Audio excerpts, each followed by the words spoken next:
This bloke actually gets paid for the nonsense he espouses. Shamoun, in his written work, has accused Muslims, I hope he's sitting down, wait for it, of paganism. Now, he obviously thinks pure monotheism is paganism, but it gets worse because his reasoning is devoid of any comprehension and serious consideration at all. And it just shows him to be the disingenuous aberration that he is. Now, his reasoning, again, I hope he's sitting down because it's quite shocking. The bloke actually thinks that Muslims have associated Muhammad with Allah.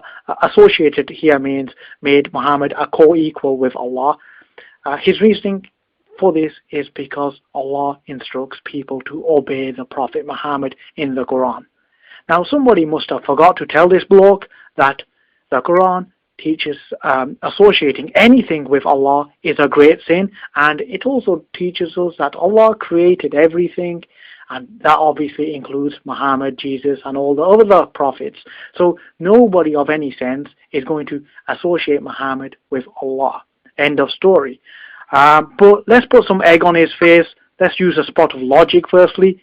Now, think about it. If God sends a prophet, what do you think God would want the people to do who met the prophet? Yeah, you guessed it. Follow and obey the prophet. But this logic seems to be lost on Sam Shamoun. Let's put a little bit more egg on Sam Shamoun's face by opening up the Bible. Yes, the Bible. Sam Shamoun seems to have a novelty factor when it comes to the Bible. He's clearly not well learned in it. Now, how about the Ten Commandments? Quite basic, but Sam Shamoun seems to be ignorant of these. Does the Ten Commandments not teach individuals to honor the parents? Obviously, this entails what? Obeying them. But this is lost on Sam Shamoun. I guess he never opened up the Bible. Now, the coup de grace, the finishing move, if you like, or whatever you want to call it. Let's open up the Bible again. The Bible instructs slaves to obey their earthly masters. End of story. If Sam Shamoun is consistent, he's going to be claiming that the Ten Commandments are a pagan construct, and the Bible is a book that teaches paganism. Now, I think that's the omelette fully on Sam Shamoun's face, but I'll just throw one in for good measure so Sam Shamoun loses this novelty factor and he actually bothers to open up the Bible before he speaks.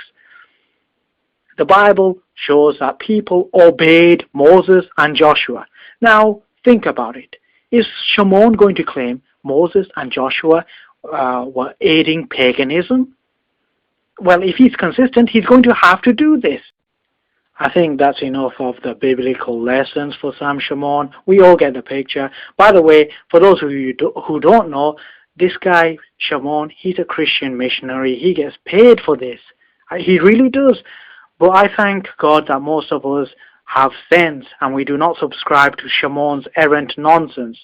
The clear truth is Shamoun will use anything. He'll use anything regardless of accuracy, consistency, and common sense in order to have a dig at Muslims. That's Sam Shamoun for you. Now, I'm going to throw out a friendly warning or appeal, if you like. If you are one of these individuals who gives this bloke cash, I'm asking you to desist. Stop it. Refrain from it. This bloke is laughing all the way to the bank. Anybody with a semblance of knowledge, reasoning, and investigation behind them knows Shamoun is a charlatan. Shamoun is a charlatan. This bloke does not prey upon knowledgeable people. He preys upon those who are less informed, ignorant people.